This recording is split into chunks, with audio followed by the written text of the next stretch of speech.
pretty much our entire team to be ready to play. And one practice in a pregame skate is a little bit hard to comprehend.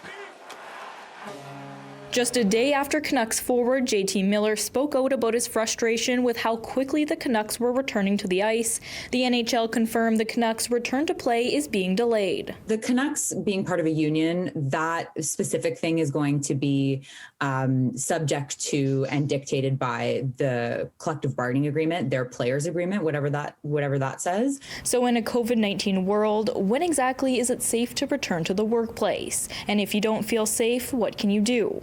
City News spoke with employment lawyer Leah Moody, who explains the rules. For the most part, as long as you are still symptomatic, as long as you are still sick, and you have a medical professional saying that you should not be in the workplace, your employer cannot and should not, more importantly, be forcing you back into the workplace. But according to Moody, if you're not going into work because you feel unsafe, there's a few more considerations. Feeling unsafe is not enough to actually give you the right to stay home.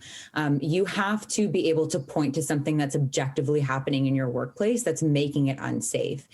So if your employer isn't following protocols, if they aren't requiring people to wear masks, if it doesn't allow for social distancing, then you can insist that you be accommodated in some way. And not showing up to work without reason could result in losing your job. But from a legal perspective, if your employee is simply just not coming to work and they haven't engaged in a work refusal through WorkSafe BC and they don't have a medical accommodation, that's technically a job abandonment.